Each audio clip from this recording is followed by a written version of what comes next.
अगर ठाकुर है, ब्राह्मण है, राजपूत है तो तू भी रेप करा कर देख ले, तू भी बलात्कार करा कर देख ले, हम तेरे साथ खड़े हो जाएंगे। अगर आप दलित हैं तो आपको गर्व होना चाहिए और ऐसे नेताओं को अपने घर में नहीं घुसने देना चाहिए कि आपकी औकात नहीं हमारे घर में घुसने की। ये शायद हमारी गलती है कि हम ये सोच रहे हैं कि भाई हम हिंदू हैं, हम चौड़ में जाकर मंदिर जा रहे हैं। अगर आप बता दो ना कि आप दलित हो तो अपना घर नहीं देते किराए पर वहाँ पर। अगर आप बता दो मुसलमान हो तो आपको घर में घुसने नहीं देंगे आप। तो इनको इस तरह से खलबली उठने लगती है क्योंकि इनको पता है कि जो दलित है आने वाले समय में हमें ही पीछे करेगा। ये जो गंदे लोग हैं आरएसएस वाले या फिर इस तरह की मानसिकता वाले लोग जो हैं वो ये चाहते हैं कि हम मनुस्मृति को अपने दिमाग में फंसा कर रखें। तो जो हम जैसे लोग हैं हम ये बोले कि हम उसका गला काट देंगे या फिर हम उसके पेट में चाकू मार देंगे, यही तो नफरतें फैलाना होता है। हम 15 अगस्त के दिन बिल्किस बानो के 11 दोषियों को छोड़ दिया गया था, जिन लोगों ने एक एक करके बिल्किस बानो के साथ गैंगरेप किया था। प्रधानमंत्री मोदी जब लाल किले के प्राचीर से भाषण दे रहे थे और कह रहे थे कि जो महिलाएं हैं देश की उनका सम्मान होना चाहिए, हम लोग चाहते हैं उन लोगों की इज्जत मिले, लेकिन कितना इज्जत मिल पाया है कि जो 11 दोषी थे उन लोगों को छोड़ दिया गया। हमारे साथ सामाजिक कार्यकर्ता मौजूद हैं। मैडम, किस तरीके से आप देख रही हैं? 11 दोषी थे, आरोपी नहीं दोषी थे, उन लोगों को छोड़ दिया गया। प्रधानमंत्री लाल किले के प्राचीर से बोल रहे थे। हमारे भारत जो है बहुत ही मतलब ये नीचे गिर चुका है शायद इस सरकार के बाहर। भारत को इन्होंने जितना स्तर होता है उसका इतना नीचे गिरा चुकी है ये सरकार। मुझे नहीं लगता कि भारत को, जैसे हम पहले कहते थे कि हाँ हमारा भारत एक विश्व गुरु, जो विश्व गुरु है या फिर बनने वाला था, जितना स्तर उसका नीचे गिर गया है मुझे नहीं लगता अब मतलब कई सालों तक तो हम विश्व गुरु बनने की हालत में हैं। क्योंकि जिस देश की बेटियां ही सुरक्षित नहीं हैं, जिस देश की जो बेटियां ही अगर जिनके साथ बलात्कार हो रहा है, उनकी जाति धर्म देखकर बलात्कार हो रहा है, उनको देश देखकर ही उनको देश में ये देखकर न्याय मिल रहा है कि वो हिंदू है या मुसलमान है। आप अंकिता हैं तो आपके लिए न्याय की मांग होगी, आप बिल्किस बानो हैं तो आपके लिए न्याय की मांग नहीं होगी। अगर हम ये सब देख रहे हैं तो आप ये देखिए कि देश की बेटियां जो हैं किस हालात में हैं। हम भी हैं, मैं भी देश की बेटी हूँ। आप ये देखिए कि हमें जब ऐसे लोगों के साथ बलात्कार हो जाता है, फिर उनके बलात्कारियों को मेडल पहनाया जाता है विश्व हिंदू परिषद द्वारा, उनके जो बलात्कारी हैं उन लोगों को लड्डू खिलाए जाते हैं, मालाएं पहनाई जाती हैं। तो ये सोचिए हम जो लोग हैं जो बाहर निकल रहे हैं, अपनी आवाज़ उठा रहे हैं, कहीं ना कहीं हमें भी डर लगेगा कि बलात्कारियों को खुलेआम इतनी ऐसी अनुमति दी गई है कि आप बलात्कार करो, उसके बाद आप बलात्कारी जब हो जाओगे तो अगर आपने किसी बिल्किस बानो का बलात्कार किया है या फिर किसी नेहा भारती के साथ किया है तो आपको सज़ा नहीं मिलेगी। क्यों? क्योंकि हम जैसे लोगों के खिलाफ बोल रहे हैं। बिल्किस बानो जो है वो मुस्लिम है, उनका धर्म देखकर, उनकी जात देखकर अगर न्याय की मांग हो रही है। एक लड़की जिसके साथ अभी एक लड़के ने उसको जलाकर मार दिया, वो शाहरुख है या फिर वो कोई भी होता, उसके लिए हम उस न्याय की मांग करते। क्यों? क्योंकि हमारे लिए जो बलात्कारी है वो बलात्कारी ही है, वो हैवान है। और जिस बच्ची के साथ बलात्कार हो रहा है या जिस बच्ची को जलाकर मारा जा रहा है, चाहे वो बिल्किस बानो हो या फिर अंकिता हो, वो देश की बेटी है, हम उसके साथ हैं, हम उसके लिए खड़े रहेंगे। पर यहाँ पर जो हमारा कानून व्यवस्था है या भी हमारे जो लॉज हैं वो हमें ये दिखा रहे हैं कि भाई अगर आपने बिल्किस बानो का बलात्कार किया है, 11 लोगों ने किया है, फिर हमारे जो प्रधानमंत्री जो हैं जो ढींगे हाँक रहे हैं, बेफालतू की झूठी बातें लाल किले पे खड़े होकर कह रहे हैं, बिना सर पैर की बातें कह रहे हैं, उसी टाइम उन बलात्कारियों को छोड़ा जा रहा है। और हमारे मोदी जी की जो चुप्पी है वो जरा भी नहीं खुलती। जो संस्कारी लोग हैं उन्हें इजाजत दी गई है ना। और फिर ये भी बोला जा रहा है जो ब्राह्मण है संस्कारी हैं। कई बार तो मुझे इतना दुख होता है इस बात पे कि अगर हम पोस्ट भी डालते हैं, मुझ जैसी लड़की पोस्ट डालती है कि उन्होंने बिल्किस बानो के जो बलात्कारी थे उनको इसलिए छोड़ दिया क्योंकि वो इनके खुद के धर्म से थे और बिल्किस बानो दूसरे धर्म से थे, इसलिए छोड़ दिया। तो ये लोग मतलब स्क्रीनशॉट्स भी मैंने सोशल मीडिया पे शेयर किए, तो ये लोग ये बोलते हैं कि अगर ठाकुर है, ब्राह्मण है, राजपूत है तो तू भी रेप करा कर देख ले, तू भी बलात्कार करा कर देख ले, हम तेरे साथ खड़े हो जाएंगे। और जब तेरे साथ हो जाएगा तब पता चलेगा। इस तरह की बातें बोली जा रही हैं। तो मुझे शर्म आती है इस सरकार पर, शर्म आती है यहाँ की कानून व्यवस्था पे, और सबसे ज़्यादा शर्म आती है यहाँ की गोदी मीडिया पे, यहाँ की मीडिया जो कि बिक चुकी है बिल्कुल।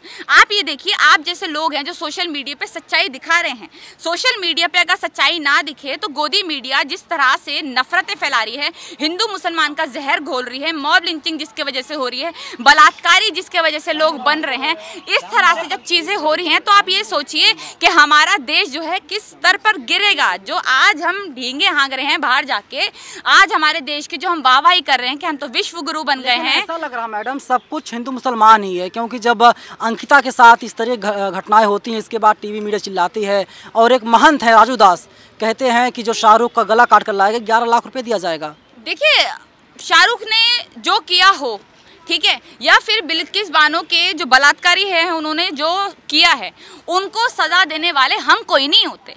उनकी सजा के लिए हम मांग कर सकते हैं, पर इसका मतलब ये नहीं है कि अगर बिल्किस बानो के जो बलात्कारी हैं उन्हें हमें गुस्सा आ रहा है तो जो हम जैसे लोग हैं हम ये बोले कि हम उसका गला काट देंगे या फिर हम उसके पेट में चाकू मार देंगे।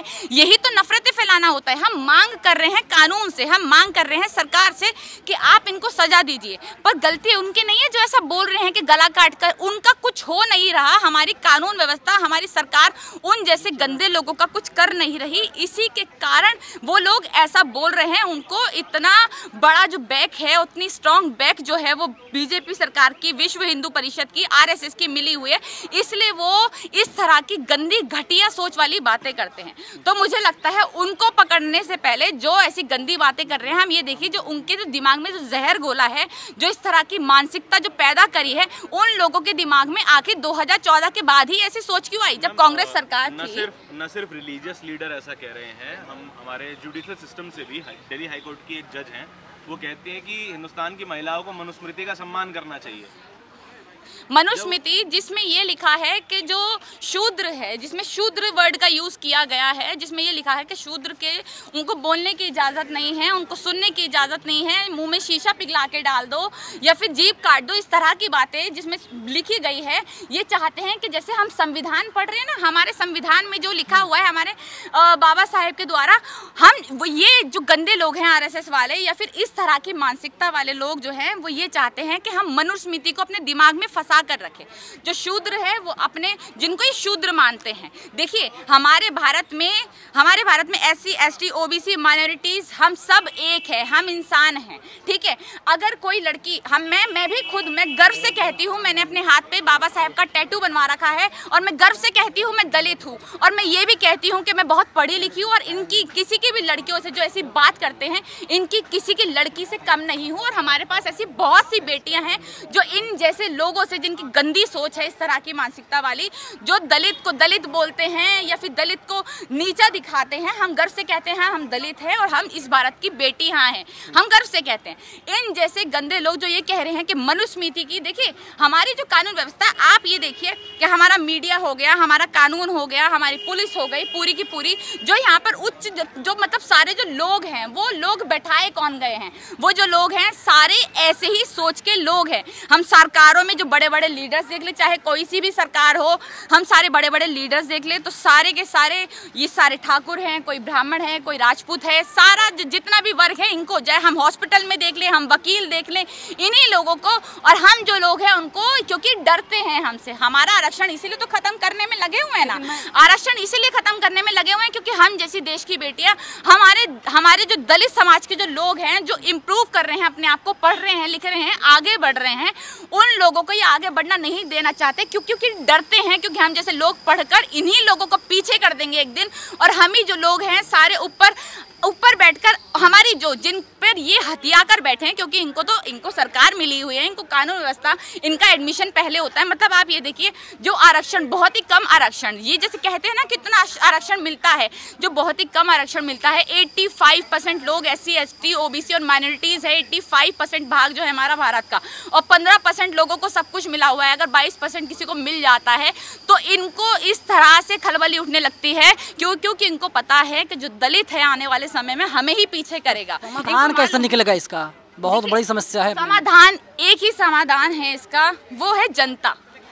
अगर जनता ठीक होगी, देखिए मैं बताती हूँ, जो सरकारें होती है ना, वो सरकारें ये चाहती है, देखिए दिल्ली सरकार है, दिल्ली सरकार में जब वोट दिए गए थे केजरीवाल को, तब दिल्ली के जो लोग थे वो ये चाहते थे कि हमारे स्कूल पे काम हो, जब दिल्ली के लोग ये चाहते थे कि हमारे हॉस्पिटल्स पे काम हो, क्योंकि उन्होंने हॉस्पिटल्स पे काम किया, उन्होंने दिल्ली में जो हमारे स्कूल्स हैं उन पे काम किया, एजुकेशन पे काम किया, हम ये सब देख रहे हैं, तो इसलिए दोबारा उनको वोट दिए गए। पर अगर हम केंद्र में देख रहे हैं, अगर केंद्र में ये लोग शुरू से 2014 से हिंदू मुसलमान की राजनीति करके, दलित की राजनीति करके अगर जीत रहे हैं लोग, इनको फिर भी वोट दे रहे हैं, तो जनता की ये जो सोच है वो शायद सोच अब हिंदू मुसलमान में फंस के रह गई है, दलितों में फंस के रह गई है। मैं बता रही हूँ जिस एरिया में मैं रहती हूँ, मैं चावड़ी बाजार के एरिया में रहती हूँ, वहीं पर एक एरिया है सीतरम बाजार।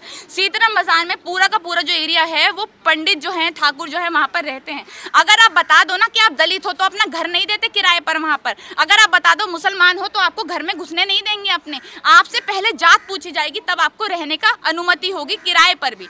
ऐसी मानसिकता आप ये देखिए लोगों की 2022 में है। जो हम देखते थे बहुत पहले जब हमारे बाबा साहब के पास इतनी डिग्रियां थी, इतना पढ़ लिख कर उन्होंने संविधान लिख दिया, उस देश की बेटी होकर हम ये देख रहे हैं कि हमारे जो लोग हैं, पढ़े लिखे लोग जो हैं और जो बिल्कुल पढ़े लिखे लोग नहीं है, वो ये पूछ रहे हैं कि भैया तेरी जात कौन सी है, तेरा धर्म कौन सा है। पीएचडी की हुई है, मैं मास्टर्स कर रही हूँ, मास्टर्स क्लियर होने वाली है, पीएचडी करूंगी उसके बाद, और लोग ये पूछ रहे हैं हमसे अब आकर कि भाई तेरी जात कौन सी है, तेरे धर्म कौन सा है, तू कौन सी जात से, तू दलित है। और अगर बाबा साहेब का टैटू पीछे बना हुआ है तो उनको देख के पता चल जाएगा कि तू दलित है तो शूद्र है। चाहे आपने कैसे भी कपड़े पहने हो, आप कितने खूबसूरत दिखो, आप कितने अच्छे दिखो, कितनी अच्छी जॉब करो, पर अगर आप दलित हो तो हमारे भारत में आपको शूद्र समझा जाएगा। तो ये जो लोग हैं ये आज वही चीज़ें चाहते हैं कि जो हमारे भारत का दलित है वो पीछे झाड़ू लटका के चले, और जो ये कहते हैं ना कि मतलब ये जो ब्राह्मण है वो मुंह से पैदा हुआ, जो शूद्र है वो पैरों से पैदा हुआ। जो दलित हैं खुद को हिंदू ना माने, अब अगर हिंदू मानते हैं तो सबसे बड़ी गलती उनकी हुई होगी। दलित हिंदू है ही नहीं, ठीक है, और हमें हिंदू कहने पर कोई गर्व नहीं है, हम दलित कहने पर अपने गर्व करते हैं कि हम दलित हैं। अगर आप हमें नीचे दिखाकर हिंदुओं को ऊपर दिखाना चाहते हैं तो दलितों को ये समझ जाना चाहिए, और अगर दलित ये समझ गया कि हमें मंदिरों में घुसने की इजाज़त नहीं है, अगर वो ये समझ जाए कि जो हमारे देश के राष्ट्रपति जो है जब वो दलित होने के बाद अगर वो किसी मंदिर में जाते हैं, उस पूरे मंदिर को धुलवाया जाता है, दूध से नहलाया जाता है पूरे मंदिर को, अगर हम इस देश में रहकर अपने आप को हिंदू मान रहे हैं तो शायद ये हमारी गलती है।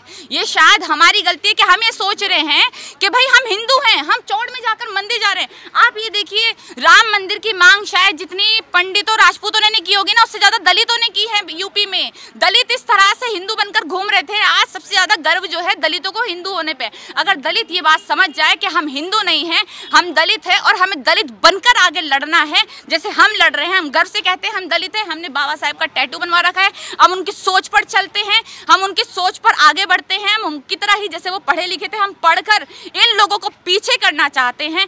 तो आपको ये जो गंदी सरकार है, गंदी मानसिकता वाली सरकार है, इस तरह के जो देश पे जो राज कर रहे हैं, हमारे भारत पे जो देश पे जो राज कर रहे हैं लोग, ऐसे लोग दिखने बंद हो जाएंगे। और एक दिन दलित प्रधानमंत्री बनेगा तो अच्छा लगेगा, तब पता चलेगा कि हाँ 85% SC ST OBC माइनॉरिटीज़ जो है 85% अगर वोट डालते हैं एक दलित को, तो हाँ हमें भारत में जीने की आज़ादी है, हमें बोलने की आज़ादी है, हमारा फंडामेंटल राइट जो है हमें मिले हैं। पर आज हम आज़ाद नहीं हैं। ये सारे जो कानून व्यवस्था है, ये हमारी सरकार है, ये मीडिया जो है, ये सब सुन ले कि हम आज़ाद नहीं हैं। आज भी हम आज़ाद नहीं हैं। पहले तो कहने को हम पहले बहुत आज़ाद हो चुके हैं, पर आज भी आज़ाद नहीं है। नरेंद्र मोदी ओबीसी हैं, सरकार है। हाँ, नरेंद्र मोदी ओबीसी हैं। वो कभी ओबीसी हो जाते हैं, कभी दलित हो जाते हैं, कभी ठाकुर हो जाते हैं, कभी ब्राह्मण हो जाते हैं। ये वही ओबीसी है जो 3 लोगों को पैर धुला रहे थे, और वो भी इन लोगों ने जो है दलित नहीं बैठाए, वो भी इन्होंने अपने ही धर्म के लोग बैठा लिए। इनको शर्म नहीं आई? आप देश के प्रधानमंत्री और आप दिखाना क्या चाहते हैं? मुझे एक बात समझ नहीं आती, ये जो लोग हैं, जो जितने भी बड़े बड़े नेता हैं, ये दलित के घर जाके खाना खाते हैं, ये दिखा रहे हैं कि भैया अब तुम इतने मतलब हम इतने बड़े होकर, इतनी बड़ी जात से होकर तुम्हारे घर में खाना खा रहे हैं। अगर आप दलित हैं तो आपको गर्व होना चाहिए, और ऐसे नेताओं को अपने घर में नहीं घुसने देना चाहिए कि आपकी औकात नहीं हमारे घर में घुसने की। हम अपना खाना खाएंगे, अपना रहेंगे, अपनी रोटी खाएंगे, अपना कमाते हैं, बात खत्म।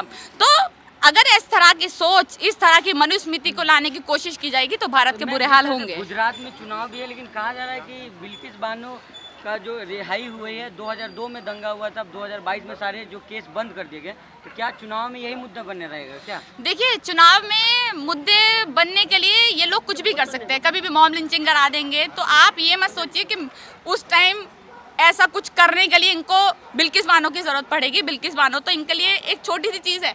इसके बाद भी लगातार जैसे ही चुनाव आने वाले होंगे, ये किसी मुसलमान को जान से मरवा देंगे, या फिर जैसे दंगे कराने के लिए कुछ ऐसा करेंगे तो इनकी तो ये शुरू से ही मानसिकता रही है। कार्रवाई भी हो रही है, जांच किया जा रहा है, बुलडोजर चलाया जा रहा है। बुलडोजर तो इनका है ही, और ये शुरू से ही हम देखते आए हैं, हर चुनाव में हम ही देख रहे हैं 2014 के बाद कि जब भी चुनाव आने वाले होते हैं तो कभी या तो सरहद पे तनाव हो जाता है या फिर हमारे भारत के जो राज्य हैं वहाँ पर तनाव हो जाता है, कभी किसी मुसलमान को मार दिया जाता है, कभी किसी हिंदू को मार दिया जाता है, फिर मुसलमान का नाम लगाकर उसे बहुत बदनाम किया जाता है, फिर हिंदू मुसलमान फैलाया जाता है। तो हम ये देख ही रहे हैं शुरू से, और आने वाले जितने भी चुनाव होंगे वो हिंदू मुसलमान पे होंगे और जनता फिर भी बीजेपी को वोट देगी, ये लिख लीजिए। शुक्रिया मैम आपका।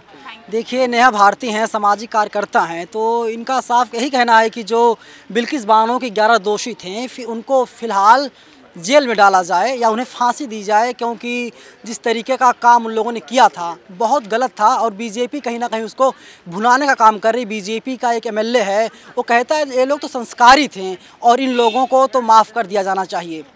कैमरा पर्सन आशीष के साथ मैं नवीन कुमार नंदन, जंतर मंतर, नेशनल दस्तक। नेशनल दस्तक की आपसे गुजारिश है कि अगर इसको बचाना चाहते हैं तो नेशनल दस्तक को सब्सक्राइब करने के लिए रेड कलर के सब्सक्राइब बटन को दबाएं, फिर बेल आइकन की घंटी दबाएं।